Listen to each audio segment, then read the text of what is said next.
Bienvenue dans notre maison d'édition, LIA. Découvrez gratuitement des livres audio en français. Pour ne pas manquer nos prochaines vidéos, abonnez-vous à notre chaîne. Les deux sources de la morale et de la religion. Par Henri Bergson, lu par Julia Maloney. Pour améliorer votre expérience de lecture, vous pouvez activer le sous-titrage et ajuster la vitesse de lecture. Chapitre 1. L'obligation morale. Le souvenir du fruit défendu est ce qu'il y a de plus ancien dans la mémoire de chacun de nous, comme dans celle de l'humanité. Nous nous en apercevrions si ce souvenir n'était recouvert par d'autres, auxquels nous préférons nous reporter. Que n'eût pas été notre enfance si l'on nous avait laissé faire. Nous aurions volé de plaisir en plaisir. Mais voici qu'un obstacle surgissait, ni visible ni tangible, une interdiction. Pourquoi obéissions-nous? La question ne se posait guère. Nous avions pris l'habitude d'écouter nos parents et nos maîtres. Toutefois, nous sentions bien que c'était parce qu'ils étaient nos parents, parce qu'ils étaient nos maîtres.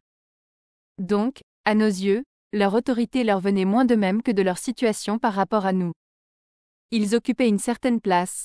C'est de là que partait, avec une force de pénétration qu'ils n'auraient pas eue s'il avait été lancé d'ailleurs, le commandement. En d'autres termes, parents et maîtres semblaient agir par délégation. Nous ne nous en rendions pas nettement compte, mais derrière nos parents et nos maîtres nous devinions quelque chose d'énorme ou plutôt d'indéfini, qui pesait sur nous de toute sa masse par leur intermédiaire. Nous dirions plus tard que c'est la société. Philosophant alors sur elle, nous la comparerions à un organisme dont les cellules, unies par d'invisibles liens, se subordonnent les unes aux autres dans une hiérarchie savante et se plient naturellement, pour le plus grand bien du tout, à une discipline qui pourra exiger le sacrifice de la partie. Ce ne sera d'ailleurs là qu'une comparaison, car autre chose est un organisme soumis à des lois nécessaires, autre chose une société constituée par des volontés libres. Mais du moment que ces volontés sont organisées, elles imitent un organisme. Et dans cet organisme plus ou moins artificiel, l'habitude joue le même rôle que la nécessité dans les œuvres de la nature. De ce premier point de vue, la vie sociale nous apparaît comme un système d'habitudes plus ou moins fortement enracinées qui répondent aux besoins de la communauté. Certaines d'entre elles sont des habitudes de commander, la plupart sont des habitudes d'obéir, soit que nous obéissions à une personne qui commande en vertu d'une délégation sociale, soit que de la société elle-même, confusément perçue ou sentie, émane un ordre impersonnel. Chacune de ces habitudes d'obéir exerce une pression sur notre volonté. Nous pouvons nous y soustraire, mais nous sommes alors tirés vers elle, ramenés à elle, comme le pendule écarté de la verticale. Un certain ordre a été dérangé, il devrait se rétablir. Bref, comme par toute habitude, nous nous sentons obligés. Mais c'est une obligation incomparablement plus forte. Quand une grandeur est tellement supérieure à une autre que celle-ci est négligeable par rapport à elle, les mathématiciens disent qu'elle est d'un autre ordre. Ainsi pour l'obligation sociale. Sa pression, comparée à celle des autres habitudes, est telle que la différence de degré équivaut à une différence de nature. Remarquons en effet que toutes les habitudes, ce genre se prêtent un mutuel appui. Nous avons beau ne pas spéculer sur leur essence et leur origine, nous sentons qu'elles ont un rapport entre elles, étant réclamées de nous par notre entourage immédiat, ou par l'entourage de cet entourage, et ainsi de suite jusqu'à la limite extrême, qui serait la société. Chacune répond, directement ou indirectement, à une exigence sociale, et dès lors toutes se tiennent, elles forment un bloc. Beaucoup seraient de petites obligations si elles se présentaient isolément. Mais elles font partie intégrante de l'obligation en général, et ce tout, qui doit d'être ce qu'il est à l'apport de ces parties, confère à chacune, en retour, l'autorité globale de l'ensemble. Le collectif vient ainsi renforcer le singulier, et la formule « c'est le devoir » triomphe des hésitations que nous pourrions avoir devant un esperluète voire isolé. À vrai dire, nous ne pensons pas explicitement à une masse d'obligations partielles, additionnées, qui composerait une obligation totale. Peut-être même n'y a-t-il pas véritablement ici une composition de parties. La force qu'une obligation tire de toutes les autres est plutôt comparable au souffle de vie que chacune des cellules aspire, indivisible et complet, du fond de l'organisme dont elle est un élément. La société, immanente à chacun de ses membres, a des exigences qui, grandes ou petites, n'en expriment pas moins chacune le tout de sa vitalité. Mais répétons que ce n'est là encore qu'une comparaison. Une société humaine est un ensemble d'êtres libres. Les obligations qu'elle impose, et qui lui permettent de subsister, introduisent en elle une régularité qui a simplement de l'analogie avec l'ordre inflexible des phénomènes de la vie.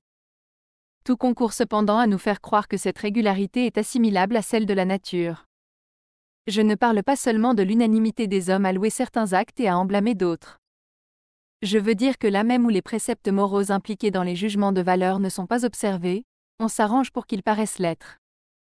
Pas plus que nous ne voyons la maladie quand nous nous promenons dans la rue, nous ne mesurons ce qu'il peut y avoir d'immoralité derrière la façade que l'humanité nous montre. On mettrait bien du temps à devenir misanthrope si l'on s'en tenait à l'observation d'autrui. C'est en notant ses propres faiblesses qu'on arrive à plaindre ou à mépriser l'homme. L'humanité dont on se détourne alors est celle qu'on a découverte au fond de soi. Le mal se cache si bien, le secret est si universellement gardé, que chacun est ici la dupe de tous. Si sévèrement que nous affections de juger les autres hommes, nous les croyons, au fond, meilleurs que nous. Sur cette heureuse illusion repose une bonne partie de la vie sociale. Il est naturel que la société fasse tout pour l'encourager. Les lois qu'elle édicte, et qui maintiennent l'ordre social, ressemblent d'ailleurs par certains côtés aux lois de la nature. Je veux bien que la différence soit radicale aux yeux du philosophe. Autre chose, dit-il, est la loi qui constate, autre chose celle qui ordonne. À celle-ci l'on peut se soustraire. Elle oblige, mais ne nécessite pas. Celle-là est au contraire inéluctable, car si quelque fait s'écartait d'elle, c'est à tort qu'elle aurait été prise pour une loi. Il y en aurait une autre qui serait la vraie, qu'on énoncerait de manière à exprimer tout ce qu'on observait, et à laquelle alors le fait réfractaire se conformerait comme les autres. Sans doute, mais il s'en faut que la distinction soit aussi nette pour la plupart des hommes. Loi physique, loi sociale ou morale, toute loi est à leurs yeux un commandement. Il y a un certain ordre de la nature, lequel se traduit par des lois. Les faits obéiraient à ces lois pour se conformer à cet ordre. Le savant lui-même peut à peine s'empêcher de croire que la loi préside aux faits et par conséquent les précède, semblable à l'idée platonicienne sur laquelle les choses avaient à se régler. Plus il s'élève dans l'échelle des généralisations, plus il incline, bon gré mal gré, à doter les lois de ce caractère impératif. Il faut vraiment lutter contre soi-même pour se représenter les principes de la mécanique autrement qu'inscrits de toute éternité sur des tables transcendantes que la science moderne serait allée chercher sur un autre Sinaï. Mais si la loi physique tend à revêtir pour notre imagination la forme d'un commandement quand elle atteint une certaine généralité, réciproquement un impératif qui s'adresse à tout le monde se présente un peu à nous comme une loi de la nature. Les deux idées, se rencontrant dans notre esprit, y font des échanges. La loi prend au commandement ce qu'il a d'impérieux. Le commandement reçoit de la loi ce qu'elle d'inéluctable. Une infraction à l'ordre social revêt ainsi un caractère antinaturel. Même si elle est fréquemment répétée, elle nous fait l'effet d'une exception qui serait à la société ce qu'un monstre est à la nature. Que sera-ce, si nous apercevons derrière l'impératif social un commandement religieux? Peu importe la relation entre les deux termes. Qu'on interprète la religion d'une manière ou d'une autre, qu'elle soit sociale par essence ou par accident, un point est certain, c'est qu'elle a toujours joué un rôle social. Ce rôle est d'ailleurs complexe. Il varie selon les temps et selon les lieux. Mais, dans des sociétés telles que les nôtres, la religion a pour premier effet de soutenir et de renforcer les exigences de la société. Elle peut aller beaucoup plus loin, elle va tout au moins jusque-là. La société institue des peines qui peuvent frapper des innocents, épargner des coupables. Elle ne récompense guère. Elle voit gros et se contente de peu. Où est la balance humaine qui pèserait comme il le faut les récompenses et les peines? Mais, de même que les idées platoniciennes nous révèlent, parfaites et complètes, la réalité dont nous ne percevons que des imitations grossières. Ainsi la religion nous introduit dans une cité dont nos institutions, nos lois et nos coutumes marquent tout au plus, de loin en loin, les points les plus saillants. Ici-bas, l'ordre est simplement approximatif et plus ou moins artificiellement obtenu par les hommes, là où il est parfait, et se réalise de lui-même. La religion achève donc de combler à nos yeux l'intervalle, déjà rétréci par les habitudes du sens commun, entre un commandement de la société et une loi de la nature. Ainsi nous sommes toujours ramenés à la même comparaison, défectueuse par bien des côtés, acceptable pourtant sur le point qui nous intéresse. Les membres de la cité se tiennent comme les cellules d'un organisme. L'habitude, servie par l'intelligence et l'imagination, introduit parmi eux une discipline qui imite de loin, par la solidarité qu'elle établit entre les individualités distinctes, l'unité d'un organisme aux cellules anastomosées. Tout concourt, encore une fois, à faire de l'ordre social une imitation de l'ordre observé dans les choses. Chacun de nous, se tournant vers lui-même, se sent évidemment libre de suivre son goût, son désir ou son caprice, et de ne pas penser aux autres hommes. Mais la velléité ne s'en est pas plutôt dessinée qu'une force antagoniste survient, faite de toutes les forces sociales accumulées. À la différence des mobiles individuels, qui tireraient chacun de son côté, cette force aboutirait à un ordre qui ne serait pas sans analogie avec celui des phénomènes naturels. La cellule composante d'un organisme, devenue consciente pour un instant, aurait à peine esquissé l'intention de s'émanciper qu'elle serait ressaisie par la nécessité. L'individu qui fait partie de la société peut infléchir et même briser une nécessité qui imite celle-là, qu'il a quelque peu contribué à créer, mais que surtout il subit, le sentiment de cette haine accent aigu CESSITE accent aigu, accompagné de la conscience de pouvoir s'y soustraire, n'en est pas moins ce qu'il appelle obligation. Ainsi envisagée, et prise dans son acception la plus ordinaire, l'obligation est à la nécessité ce que l'habitude est à la nature. Elle ne vient donc pas précisément du dehors. Chacun de nous appartient à la société autant qu'à lui-même. Si sa conscience, travaillant en profondeur, lui révèle, à mesure qu'il descend davantage, une personnalité de plus en plus originale, incommensurable avec les autres et d'ailleurs inexprimable, par la surface de nous-mêmes nous sommes en continuité avec les autres personnes, semblables à elles, unies à elles par une discipline qui crée entre elles et nous une dépendance réciproque. S'installer dans cette partie socialisée de lui-même, est-ce, pour notre moi, le seul moyen de s'attacher à quelque chose de solide? Ce le serait, si nous ne pouvions autrement nous soustraire à une vie d'impulsion, de caprice et de regret. Mais au plus profond de nous-mêmes, si nous savons le chercher, nous découvrirons peut-être un équilibre d'un autre genre, plus désirable encore que l'équilibre superficiel. Des plantes aquatiques, qui montent à la surface, sont ballottées sans cesse par le courant. Leurs feuilles, se rejoignant au-dessus de l'eau, leur donnent de la stabilité, en haut, par leur entrecroisement. Mais plus stables encore sont les racines, solidement plantées dans la terre, qui les soutiennent du bas. Toutefois, de l'effort par lequel on creuserait jusqu'au fond de soi-même nous ne parlons pas pour le moment. S'il est possible, il est exceptionnel, et c'est à sa surface, à son point d'insertion dans le tissu serré des autres personnalités extériorisées, que notre moi trouve d'ordinaire où s'attacher. Sa solidité est dans cette solidarité. Mais, au point où il s'attache, il est lui-même socialisé. L'obligation, que nous nous représentons comme un lien entre les hommes, lie d'abord chacun de nous à lui-même. C'est donc à tort qu'on reprocherait à une morale purement sociale de négliger les devoirs individuels. Même si nous n'étions obligés, théoriquement, que vis-à-vis des autres hommes, nous le serions, en fait, vis-à-vis de nous-mêmes, puisque la solidarité sociale n'existe que du moment où un moi social se surajoute en chacun de nous au moi individuel. Cultiver ce « moi social » est l'essentiel de notre obligation vis-à-vis de la société. Sans quelque chose d'elle en nous, elle n'aurait sur nous aucune prise. Et nous avons à peine besoin d'aller jusqu'à elle, nous nous suffisons à nous-mêmes, si nous la trouvons présente en nous. Sa présence est plus ou moins marquée selon les hommes, mais aucun de nous ne saurait s'isoler d'elle absolument. Il ne le voudrait pas, parce qu'il sent bien que la plus grande partie de sa force vient d'elle, et qu'il doit aux exigences sans cesse renouvelées de la vie sociale cette tension ininterrompue de son énergie, cette constance de direction dans l'effort, qui assure à son activité le plus haut rendement. Mais il ne le pourrait pas, même s'il le voulait, parce que sa mémoire et son imagination vivent de ce que la société a mis en elle, parce que l'âme de la société est immanente au langage qu'il parle, et que, même si personne n'est là, même s'il ne fait que penser, il se parle encore à lui-même. En vain on essaie de se représenter un individu dégagé de toute vie sociale. Même matériellement, Robinson dans son île reste en contact avec les autres hommes, car les objets fabriqués qu'il a sauvés du naufrage, et sans lesquels il ne se tirerait pas d'affaire, le maintiennent dans la civilisation et par conséquent dans la société. Mais un contact moral lui est plus nécessaire encore, car il se découragerait vite s'il ne pouvait opposer à des difficultés sans cesse renaissantes qu'une force individuelle dont il sent les limites. Dans la société à laquelle il demeure idéalement attaché il puise de l'énergie, il a beau ne pas la voir, elle est là qui le regarde, si le moi individuel conserve vivant et présent le moi social, il fera, isolé, ce qu'il ferait avec l'encouragement et même l'appui de la société entière. Ceux que les circonstances condamnent pour un temps à la solitude, et qui ne trouvent pas en eux-mêmes les ressources de la vie intérieure profonde, savent ce qu'il en coûte de se laisser aller, c'est-à-dire de ne pas fixer le moi individuel au niveau prescrit par le moi social.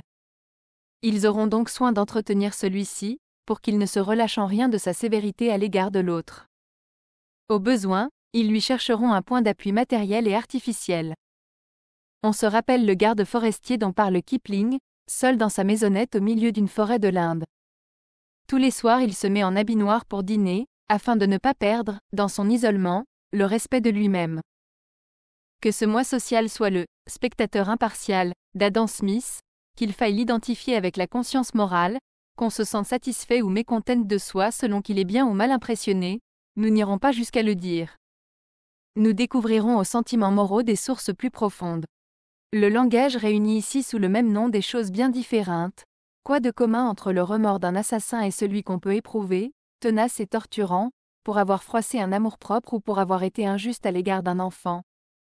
Tromper la confiance d'une âme innocente qui s'ouvre à la vie est un des plus grands méfaits au regard d'une certaine conscience qui semble n'avoir pas le sens des proportions, justement parce qu'elle n'emprunte pas à la société son étalon, ses instruments, ses méthodes de mesure.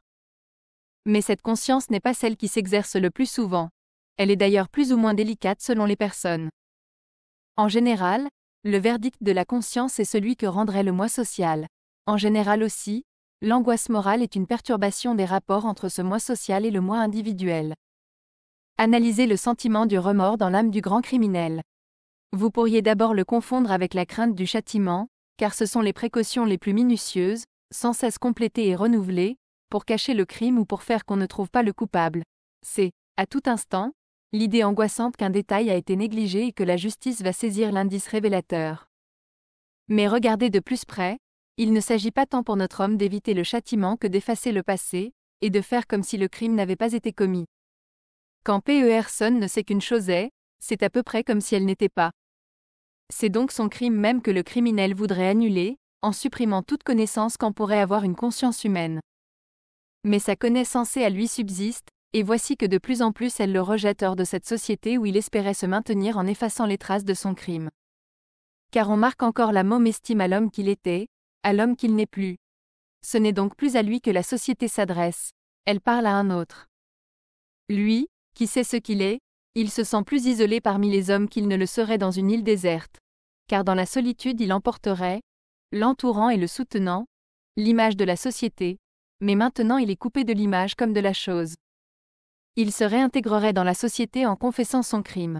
On le traiterait alors comme il le mérite, mais c'est bien à lui maintenant qu'on s'adresserait. Il reprendrait avec les autres hommes sa collaboration. Il serait châtié par eux, mais, s'étant mis de leur côté, il serait un peu l'auteur de sa propre condamnation. Et une partie de sa personne, la meilleure, échapperait ainsi à la peine. Telle est la force qui poussera le criminel à se dénoncer. Parfois, sans aller jusque-là, il se confessera à un ami, ou à n'importe quel honnête homme. Rentrant ainsi dans la vérité, sinon au regard de tous, au moins pour quelqu'un, il se relie à la société sur un point, par un fil. S'il ne se réintègre en elle, du moins est-il à côté d'elle, près d'elle. Il cesse de lui être étranger. En tout cas, il n'a plus aussi complètement rompu avec elle, ni avec ce qu'il porte d'elle en lui-même. Il faut cette rupture violente pour que se révèle clairement l'adhérence de l'individu à la société.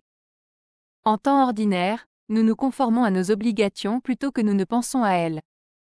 S'il fallait chaque fois en évoquer l'idée, énoncer la formule, il serait beaucoup plus fatigant de faire son devoir. Mais l'habitude suffit, et nous n'avons le plus souvent qu'à nous laisser aller pour donner à la société ce qu'elle attend de nous.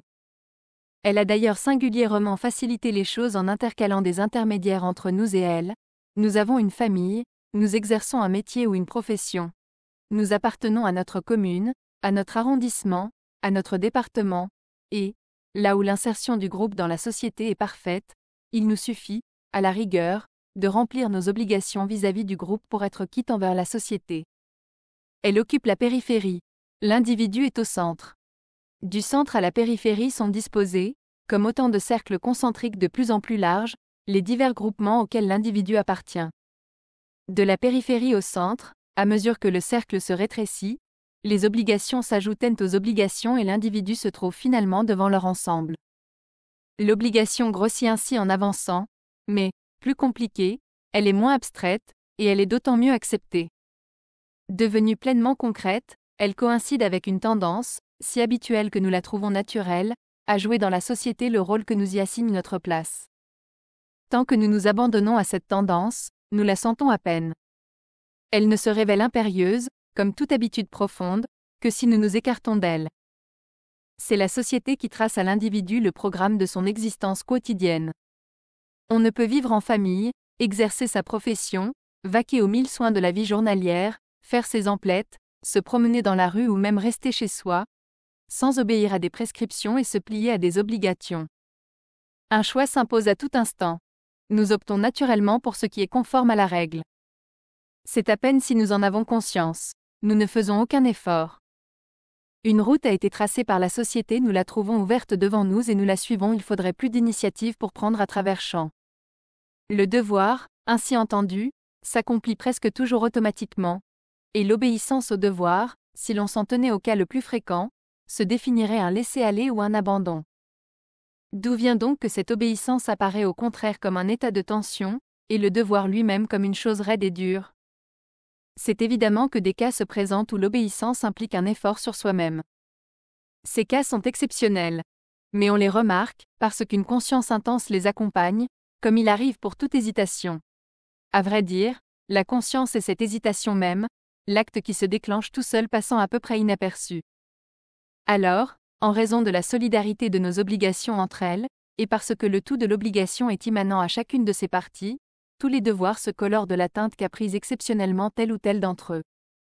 Du point de vue pratique, il n'y a aucun inconvénient, il y a même certains avantages à envisager ainsi les choses.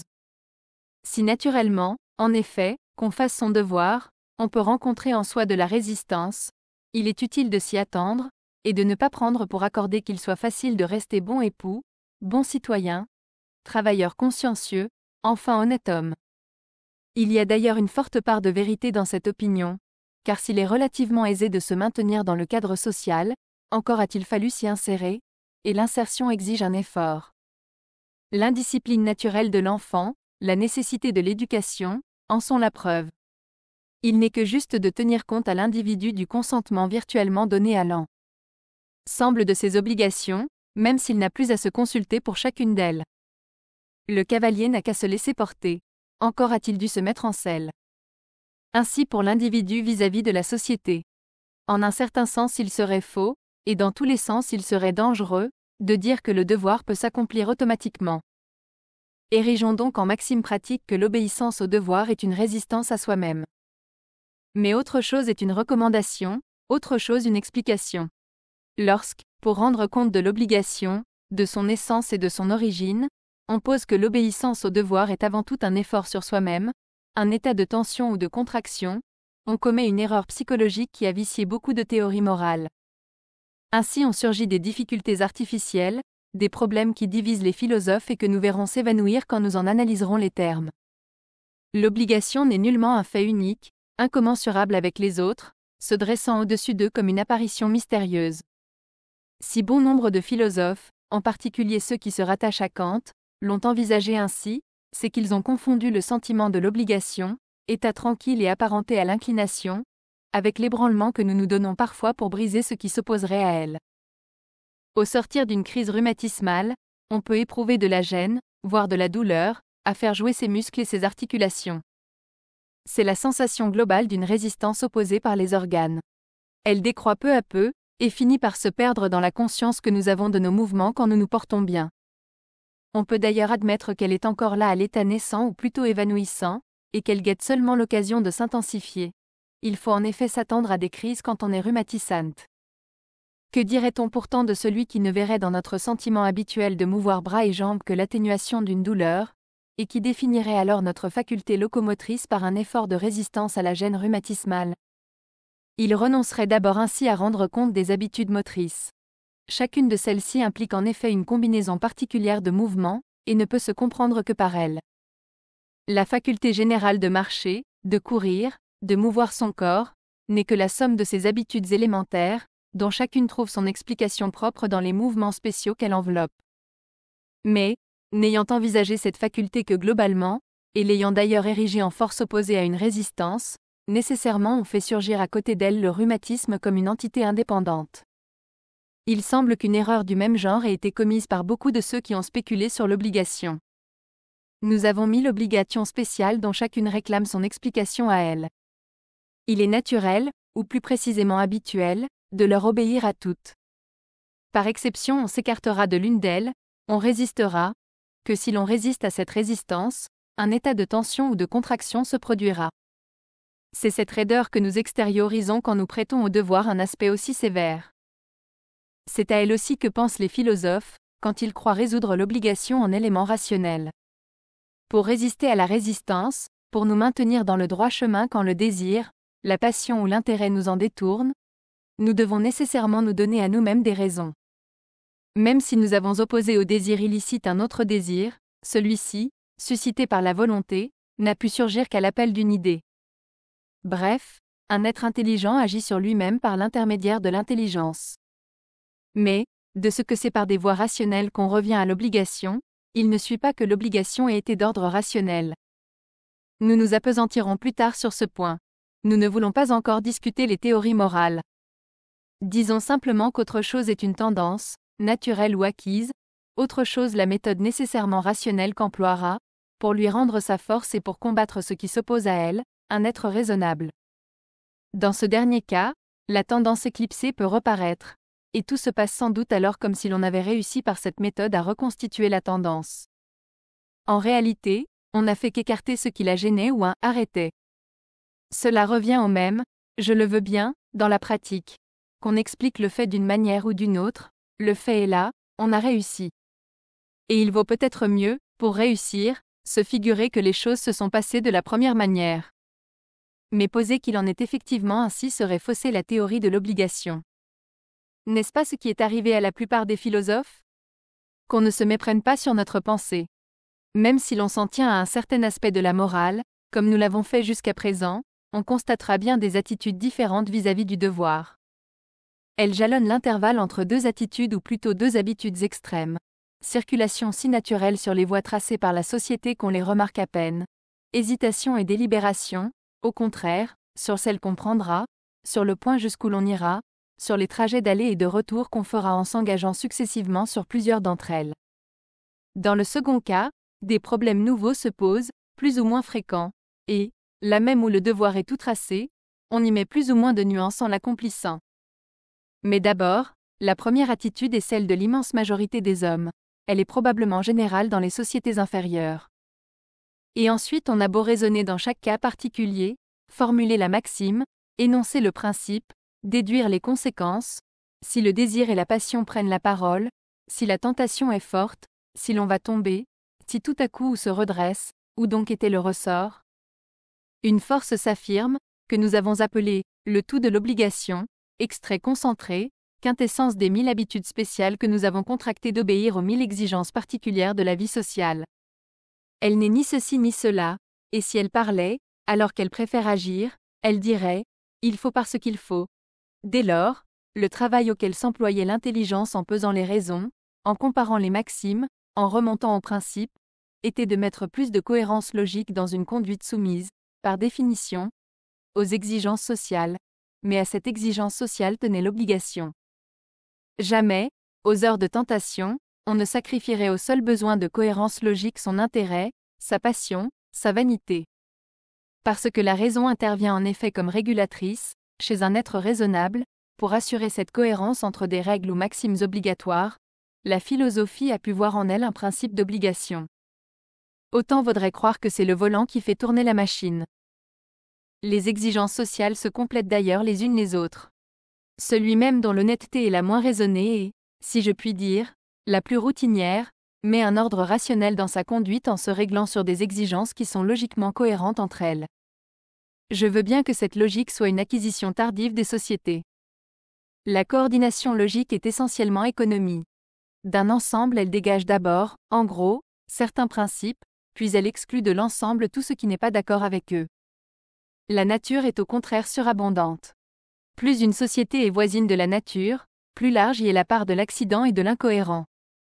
On règne contre chez les primitifs beaucoup d'interdictions et de prescriptions qui s'expliquent par de vagues associations d'idées, par la superstition, par l'automatisme. Elles ne sont pas inutiles, puisque l'obéissance de tous à des règles, même absurdes, assure à la société une cohésion plus grande. Mais l'utilité de la règle lui vient alors uniquement, par ricochet, du fait qu'on se soumet à elle. Des prescriptions ou des interdictions qui valent par elles-mêmes sont celles qui visent positivement la conservation ou le bien-être de la société. C'est à la longue, sans doute, qu'elles se sont détachées des autres pour leur survivre. Les exigences sociales se sont alors coordonnées entre elles et subordonnées à des principes. Mais peu importe. La logique pénètre bien les sociétés actuelles, et celui-là même qui ne raisonne pas sa conduite vivra, s'il se conforme à ces principes, raisonnablement. Mais l'essence de l'obligation est autre chose qu'une exigence de la raison. C'est tout ce que nous avons voulu suggérer jusqu'à présent. Notre exposé correspondrait de mieux en mieux à la réalité, croyons-nous, à mesure qu'on aurait affaire à des sociétés moins évoluées et à des consciences plus rudimentaires. Il reste schématique tant que nous nous en tenons à la conscience normale, telle que nous la trouvons aujourd'hui chez un honnête homme. Mais justement parce que nous avons affaire alors à une singulière complication de sentiments, d'idées, de tendances qui s'entrepénètrent, nous n'éviterons les analyses artificielles et les synthèses arbitraires que si nous disposons d'un schéma où figurera l'essentiel. Tel est celui que nous avons essayé de tracer. Représentez-vous l'obligation comme pesant sur la volonté à la manière d'une habitude, chaque obligation traînant derrière elle la masse accumulée des autres et utilisant ainsi, pour la pression qu'elle exerce, le poids de l'ensemble. Vous avez le tout de l'obligation pour une conscience morale simple, élémentaire. C'est l'essentiel, et c'est à quoi l'obligation pourrait à la rigueur se réduire, là même où elle atteint sa complexité la plus haute. On voit à quel moment et dans quel sens, fort peu kantien, l'obligation élémentaire prend la forme d'un impératif catégorique. On serait embarrassé pour découvrir des exemples d'un tel impératif dans la vie courante. La consigne militaire, qui est un ordre non motivé et sans réplique, dit bien que il faut parce qu'il faut. Mais on a beau ne pas donner au soldat de raison, il en imaginera une. Si nous voulons un cas d'impératif catégorique pur, nous aurons à le construire a priori ou tout au moins à styliser l'expérience. Pensons donc à une fourmi que traverserait une lueur de réflexion et qui jugerait alors qu'elle a bien tort de travailler sans relâche pour les autres. Ces velléités de paresse ne dureraient d'ailleurs que quelques instants, le temps que brillerait l'éclair d'intelligence. Au dernier de ces instants, alors que l'instinct, reprenant le dessus, la ramènerait de vive force à sa tâche, l'intelligence que va résorber l'instinct dirait en guise d'adieu, « il faut parce qu'il faut ». Cet « il faut parce qu'il faut » ne serait que la conscience momentanément prise d'une traction subie, de la traction qu'exercerait en se retendant le fil momentanément détendu. Le même commandement retentirait à l'oreille du somnambule qui se préparerait, qui commencerait même à sortir du rêve qu'il joue. S'il retombait tout de suite en somnambulisme, un impératif catégorique exprimerait en mots, pour la réflexion qui aurait failli surgir et qui se serait aussitôt évanouie, l'inévitabilité du retour. Bref, un impératif absolument catégorique et de nature instinctive ou somnambulique. Joué comme tel à l'état normal, représenté comme tel si la réflexion s'éveille juste assez longtemps pour qu'il puisse se formuler, pas assez longtemps pour qu'il puisse se chercher des raisons, mais alors, n'est-il pas évident que, chez un être raisonnable, un impératif tendra d'autant plus à prendre la forme catégorique que l'activité déployée, encore qu'intelligente, tendra davantage à prendre la forme instinctive?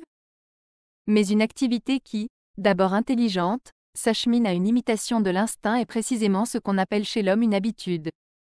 Et l'habitude la plus puissante, celle dont la force est faite de toutes les forces accumulées, de toutes les habitudes sociales élémentaires, est nécessairement celle qui imite le mieux l'instinct.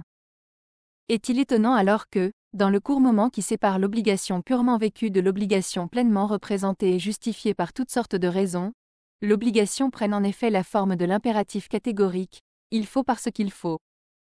Considérons deux lignes divergentes d'évolution, et des sociétés à l'extrémité de l'une et de l'autre. Le type de société qui paraîtra le plus naturel sera évidemment le type instinctif. Le lien qui unit entre elles les abeilles de la ruche ressemble beaucoup plus à celui qui retient ensemble, coordonnées et subordonnées les unes aux autres, les cellules d'un organisme. Supposons un instant que la nature ait voulu, à l'extrémité de l'autre ligne, obtenir des sociétés où une certaine latitude fut laissée au choix individuel. Elle aura fait que l'intelligence obtint ici des résultats comparables, quant à leur régularité, à ceux de l'instinct dans l'autre. Elle aura eu recours à l'habitude. Chacune de ces habitudes, qu'on pourra appeler morale, sera contingente. Mais leur ensemble, je veux dire l'habitude de contracter ces habitudes, étant à la base même des sociétés et conditionnant leur existence, aura une force comparable à celle de l'instinct, et comme intensité et comme régularité. C'est là précisément ce que nous avons appelé le tout de l'obligation. Il ne s'agira d'ailleurs que des sociétés humaines telles qu'elles sont au sortir des mains de la nature. Il s'agira de sociétés primitives et élémentaires. Mais la société humaine aura beau progresser, se compliquer et se spiritualiser, le statut de sa fondation demeurera, ou plutôt l'intention de la nature. Or, c'est bien ainsi que les choses se sont passées. Sans approfondir un point dont nous nous sommes occupés ailleurs, disons simplement qu'intelligence et instinct sont des formes de conscience qui ont dû s'entrepénétrer à l'état rudimentaire et se dissocier en grandissant. Ce développement s'est effectué sur les deux grandes lignes d'évolution de la vie animale, avec les arthropodes et les vertébrés. Au bout de la première est l'instinct des insectes, plus particulièrement des hyménoptères. Au bout de la seconde est l'intelligence humaine. Instinct et intelligence ont pour objet essentiel d'utiliser des instruments, ici des outils inventés, par conséquent variables et imprévus, là des organes fournis par la nature, et par conséquent immuables. L'instrument est d'ailleurs destiné à un travail, et ce travail est d'autant plus efficace qu'il est plus spécialisé, plus divisé par conséquent entre travailleurs diversement qualifiés qui se complètent réciproquement. La vie sociale est ainsi immanente, comme un vague idéal, à l'instinct comme à l'intelligence. Cet idéal trouve sa réalisation la plus complète dans la ruche ou la fourmilière d'une part, dans les sociétés humaines de l'autre. Humaine ou animale, une société est une organisation. Elle implique une coordination et généralement aussi une subordination d'éléments les uns aux autres.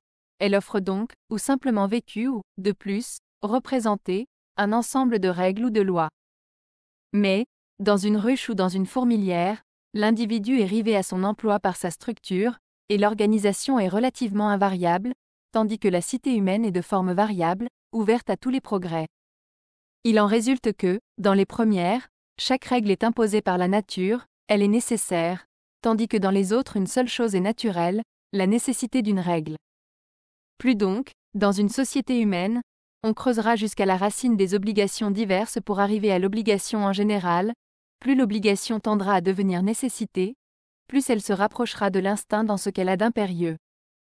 Et néanmoins on se tromperait grandement si l'on voulait rapporter à l'instinct une obligation particulière, quelle qu'elle fût. Ce qu'il faudra toujours se dire, c'est que, aucune obligation n'étant de nature instinctive, le tout de l'obligation eût été de l'instinct si les sociétés humaines n'étaient en quelque sorte lestées de variabilité et d'intelligence. C'est un instinct virtuel, comme celui qui est derrière l'habitude de parler. La morale d'une société humaine est en effet comparable à son langage. Il est à remarquer que si les fourmis échangent des signes, comme cela paraît probable, le signe leur est fourni par l'instinct même qui les fait communiquer ensemble. Au contraire, une langue est un produit de l'usage. Rien, ni dans le vocabulaire ni même dans la syntaxe, ne vient de la nature. Mais il est naturel de parler, et les signes invariables, d'origine naturelle, qui servent probablement dans une société d'insectes représentent ce qu'eût été notre langage si la nature, en nous octroyant la faculté de parler, n'y eût joint cette fonction fabricatrice et utilisatrice de l'outil, inventive par conséquent, qu'est l'intelligence. Reportons-nous sans cesse à ce qu'eût été l'obligation si la société humaine avait été instinctive au lieu d'être intelligente. Nous n'expliquerons ainsi aucune obligation en particulier, nous donnerons même de l'obligation en général une idée qui serait fausse si l'on s'en tenait à elle. Et pourtant à cette société instinctive on devra penser, comme à un pendant de la société intelligente, si l'on ne veut pas s'engager sans fil conducteur dans la recherche des fondements de la morale. De ce point de vue, l'obligation perd son caractère spécifique. Elle se rattache aux phénomènes les plus généraux de la vie. Quand les éléments qui composent un organisme se plient à une discipline rigoureuse, peut-on dire qu'ils se sentent obligés et qu'ils obéissent à un instinct social? Évidemment non, mais si cet organisme est à peine une société, la ruche et la fourmilière sont de véritables organismes, dont les éléments sont unis entre eux par d'invisibles liens, et l'instinct social de la fourmi, je veux dire la force en vertu de laquelle l'ouvrière, par exemple, exécute le travail auquel elle est prédestinée par sa structure, ne peut différer radicalement de la cause, quelle qu'elle soit, en vertu de laquelle chaque tissu, chaque cellule d'un corps vivant fonctionne pour le plus grand bien de l'ensemble. Pas plus dans un cas que dans l'autre, d'ailleurs, il n'y a proprement obligation. Il y aurait plutôt NE accent aigu CESSITE accent aigu. Mais cette nécessité, nous l'apercevons précisément par transparence, non pas réelle, sans doute, mais virtuelle, au fond de l'obligation morale. Un être ne se sent obligé que s'il est libre, et chaque obligation, prise à part, implique la liberté. Mais il est nécessaire qu'il y ait des obligations, et plus nous descendons de ces obligations particulières, qui sont au sommet, vers l'obligation en général, ou, comme nous disions, vers le tout de l'obligation qui est à la base, plus l'obligation nous apparaît comme la forme même que la nécessité prend dans le domaine de la vie quand elle exige, pour réaliser certaines fins, l'intelligence, le choix, et par conséquent la liberté. On alléguera de nouveau qu'il s'agit alors de sociétés humaines très simples, primitives ou tout au moins élémentaires.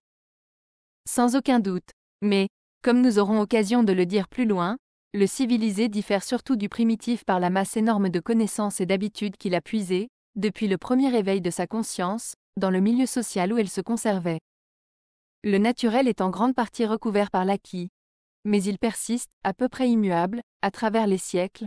Habitudes et connaissances sont loin d'imprégner un organisme et de se transmettre héréditairement, comme on se l'était imaginé. Il est vrai que nous pourrions tenir ce naturel pour négligeable, dans notre analyse de l'obligation, s'il était écrasé par les habitudes acquises qui se sont accumulées sur lui pendant des siècles de civilisation. Mais il se maintient en fort bon état, très vivant, dans la société la plus civilisée. C'est à lui qu'il faut se reporter, non pas pour rendre compte de telle ou telle obligation sociale, mais pour expliquer ce que nous avons appelé le tout de l'obligation. Nos sociétés civilisées, si différentes qu'elles soient de la société à laquelle nous étions immédiatement destinés par la nature, présentent d'ailleurs avec elles une ressemblance fondamentale. Ce sont en effet, elles aussi, des sociétés closes. Elles ont beau être très vastes en comparaison des petits groupements auxquels nous étions portés par instinct, et que le même instinct tendrait probablement à reconstituer aujourd'hui si toutes les acquisitions matérielles et spirituelles de la civilisation disparaissaient du milieu social où nous les trouvons déposées. Elles n'en ont pas moins pour essence de comprendre à chaque moment un certain nombre d'individus, d'exclure les autres. Nous disions plus haut qu'au fond de l'obligation morale il y a l'exigence sociale. De quelle société s'agissait-il ? Était-ce de cette société ouverte que serait l'humanité entière ? Nous ne tranchions pas la question, pas plus qu'on ne le fait d'ordinaire quand on parle du devoir de l'homme envers ses semblables. On reste prudemment dans le vague.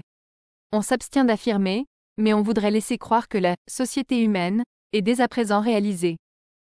Et il est bon de le laisser croire, car nous avons incontestablement des devoirs envers l'homme en tant qu'homme, quoiqu'il ait une toute autre origine, comme on le verra un peu plus loin, et nous risquerions de les affaiblir en les distinguant radicalement des devoirs envers nos concitoyens. L'action y trouve son compte. Mais une philosophie morale qui ne met pas l'accent sur cette distinction est à côté de la vérité. Ces analyses en seront nécessairement faussées. En fait, quand nous posons que le devoir de respecter la vie et la propriété d'autrui est une exigence fondamentale de la vie sociale, de quelle société parlons-nous ? Pour répondre, il suffit de considérer ce qui se passe en temps de guerre. Le meurtre et le pillage, comme aussi la perfidie, la fraude et le mensonge ne deviennent pas seulement licites, ils sont méritoires. Les belligérants diront comme les sorcières de Macbeth. Fair is full, and full is fair. Serait-ce possible ?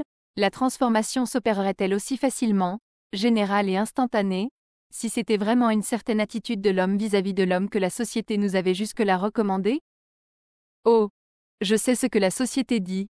Elle a, je le répète, ses raisons de le dire, mais pour savoir ce qu'elle pense et ce qu'elle veut, il ne faut pas trop écouter ce qu'elle dit, il faut regarder ce qu'elle fait.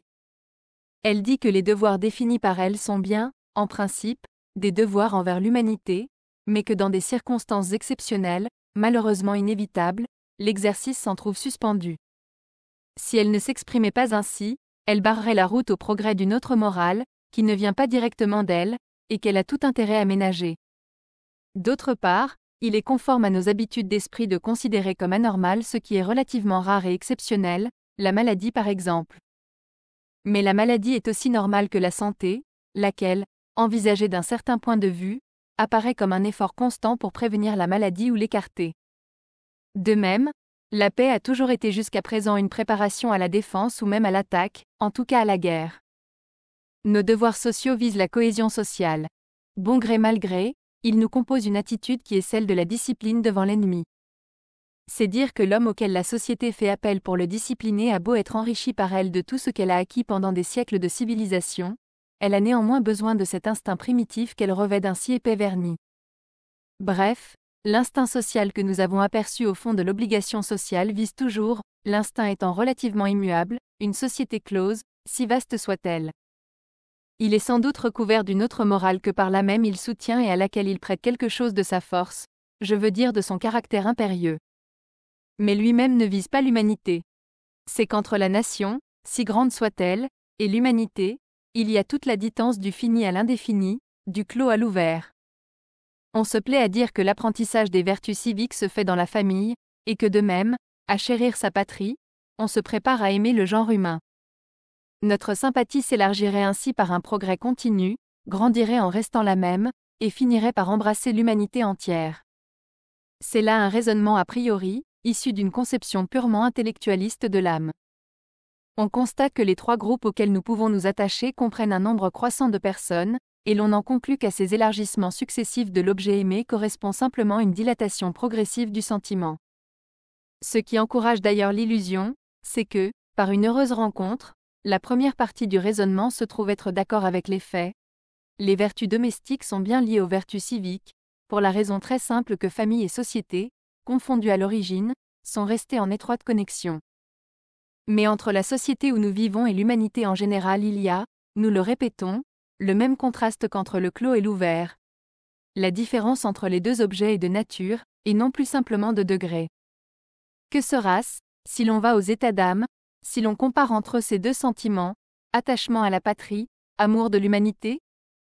Qui ne voit que la cohésion sociale est due, en grande partie, à la nécessité pour une société de se défendre contre d'autres, et que c'est d'abord contre tous les autres hommes qu'on aime les hommes avec lesquels on vit. Tel est l'instinct primitif. Il est encore là, heureusement dissimulé sous les apports de la civilisation. Mais aujourd'hui encore nous aimons naturellement et directement nos parents et nos concitoyens, tandis que l'amour de l'humanité est indirect et acquis. À cela nous allons tout droit, à celle-ci nous ne venons que par un détour. Car c'est seulement à travers Dieu, en Dieu, que la religion convie l'homme à aimer le genre humain. Comme aussi c'est seulement à travers la raison, dans la raison par où nous communions tous, que les philosophes nous font regarder l'humanité pour nous montrer l'éminente dignité de la personne humaine, le droit de tous au respect. Ni dans un cas ni dans l'autre nous n'arrivons à l'humanité par étapes, en traversant la famille et la nation. Il faut que, d'un bond, nous nous soyons transportés plus loin qu'elle et que nous l'ayons atteinte sans l'avoir prise pour fin, en la dépassant. Qu'on parle d'ailleurs le langage de la religion ou celui de la philosophie, qu'il s'agisse d'amour ou de respect, c'est une autre morale, c'est un autre genre d'obligations, qui viennent se superposer à la pression sociale. Il n'a été question que de celle-ci jusqu'à présent. Le moment est venu de passer à l'autre. Nous avons cherché l'obligation pure. Pour la trouver, nous avons dû réduire la morale à sa plus simple expression. L'avantage a été de voir en quoi l'obligation consiste. L'inconvénient a été de rétrécir la morale énormément. Non pas, certes, que ce que nous en avons laissé de côté ne soit pas obligatoire. Imagine-t-on un devoir qui n'obligerait pas? Mais on conçoit que, ce qui est primitivement et purement obligatoire étant bien ce que nous venons de dire, l'obligation s'irradie, se diffuse, et vienne même s'absorber en quelque autre chose qui la transfigure. Voyons donc maintenant ce que serait la morale complète. Nous allons user de la même méthode et passer encore, non plus en bas mais en haut, à la limite. De tout temps ont surgi des hommes exceptionnels en lesquels cette morale s'incarnait. Avant les saints du christianisme, l'humanité avait connu les sages de la Grèce, les prophètes d'Israël, les arahants du bouddhisme et d'autres encore. C'est à eux que l'on s'est toujours reporté pour avoir cette moralité complète, qu'on ferait mieux d'appeler absolue. Et ceci même est déjà caractéristique et instructif. Et ceci même nous fait pressentir une différence de nature, et non pas seulement de degré, entre la morale dont il a été question jusqu'à présent et celle dont nous abordons l'étude, entre le minimum et le maximum, entre les deux limites. Tandis que la première est d'autant plus pure et plus parfaite qu'elle se ramène mieux à des formules impersonnelles, la seconde, pour être pleinement elle-même, doit s'incarner dans une personnalité privilégiée qui devient un exemple. La généralité de l'une tient à l'universelle acceptation d'une loi, celle de l'autre la commune imitation d'un modèle. Pourquoi les saints ont-ils ainsi des imitateurs, et pourquoi les grands hommes de bien ont-ils entraîné derrière eux des foules? Ils ne demandent rien, et pourtant ils obtiennent. Ils n'ont pas besoin d'exhorter. Ils n'ont qu'à exister. Leur existence est un appel. Car tel est bien le caractère de cette autre morale. Tandis que l'obligation naturelle est pression ou poussée, dans la morale complète et parfaite il y a un appel. La nature de cet appel, ceux-là seuls l'ont connu entièrement qui se sont trouvés en présence d'une grande personnalité morale. Mais chacun de nous, à des heures où ses maximes habituelles de conduite lui paraissaient insuffisantes, s'est demandé ce que tel ou tel eût attendu de lui en pareille occasion. Ce pouvait être un parent, un ami, que nous évoquions ainsi par la pensée.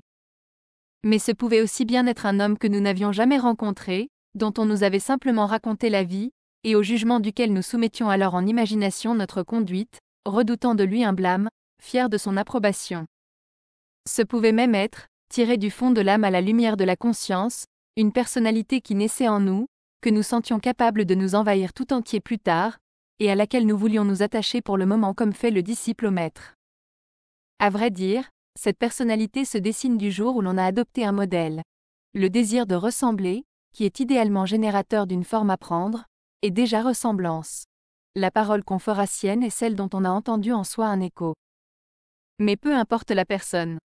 Constatons seulement que si la première morale avait d'autant plus de force qu'elle se dissociait plus nettement en obligations impersonnelles, celle-ci au contraire, d'abord éparpillée en préceptes généraux auxquels adhérait notre intelligence mais qui n'allaient pas jusqu'à ébranler notre volonté, devient d'autant plus entraînante que la multiplicité et la généralité des maximes vient mieux se fondre dans l'unité et l'individualité d'un homme.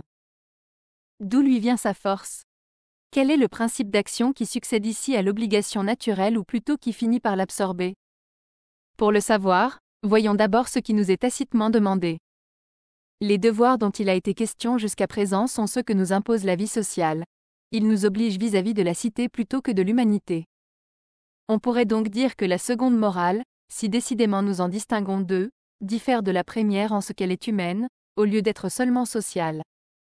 Et l'on n'aurait pas tout à fait tort. Nous avons vu, en effet, que ce n'est pas en élargissant la cité qu'on arrive à l'humanité. Entre une morale sociale et une morale humaine, la différence n'est pas de degré, mais de nature. La première est celle à laquelle nous pensons d'ordinaire quand nous nous sentons naturellement obligés. Au-dessus de ces devoirs bien nets, nous aimons à nous en représenter d'autres, plutôt flous, qui s'y superposeraient. Dévouement, don de soi, esprit de sacrifice, charité, tels sont les mots que nous prononçons quand nous pensons à eux. Mais pensons-nous alors, le plus souvent, à autre chose qu'à des mots? Non, sans doute, et nous nous en rendons bien compte. Seulement il suffit, disons-nous, que la formule soit là. Elle prendra tout son sens, l'idée qui viendra la remplir se fera agissante, quand une occasion se présentera. Il est vrai que pour beaucoup l'occasion ne se présentera pas, ou l'action sera remise à plus tard. Chez certains la volonté s'ébranlera bien un peu, mais si peu que la secousse reçue pourra en effet être attribuée à la seule dilatation du devoir social, élargie et affaiblie en devoir humain. Mais que les formules se remplissent de matière et que la matière s'anime, c'est une vie nouvelle qui s'annonce. Nous comprenons, nous sentons qu'une autre morale survient. Donc, en parlant ici d'amour de l'humanité, on caractériserait sans doute cette morale. Et pourtant on n'en exprimerait pas l'essence, car l'amour de l'humanité n'est pas un mobile qui se suffise à lui-même et qui agisse directement. Les éducateurs de la jeunesse savent bien qu'on ne triomphe pas de l'égoïsme en recommandant l'altruisme. Il arrive même qu'une âme généreuse, impatiente de se dévouer, se trouve tout à coup refroidie à l'idée qu'elle va travailler, pour le genre humain. L'objet est trop vaste, l'effet trop dispersé. On peut donc conjecturer que si l'amour de l'humanité est constitutif de cette morale, c'est à peu près comme est impliqué, dans l'intention d'atteindre un point, la nécessité de franchir l'espace intermédiaire. En un sens, c'est la même chose, en un autre, c'est tout différent. Si l'on ne pense qu'à l'intervalle et au point, en nombre infini, qu'il faudra traverser un à un, on se découragera de partir, comme la flèche de Zénon, on n'y verra d'ailleurs aucun intérêt, aucun attrait. Mais si l'on enjambe l'intervalle en ne considérant que l'extrémité ou même en regardant plus loin, on aura facilement accompli un acte simple en même temps qu'on sera venu à bout de la multiplicité infinie dont cette simplicité est l'équivalent. Quel est donc ici le terme? Quelle est la direction de l'effort? Qu'est-ce, en un mot, qui nous est proprement demandé? Cliquez sur « I » en haut à droite de votre écran pour choisir le livre audio que vous aimeriez découvrir. Si cette vidéo vous a plu, vous pouvez mettre un « j'aime » et la partager à vos amis. Par ailleurs, visitez notre bibliothèque sur audible.fr pour explorer notre vaste sélection de livres audio réalisés par l'IA.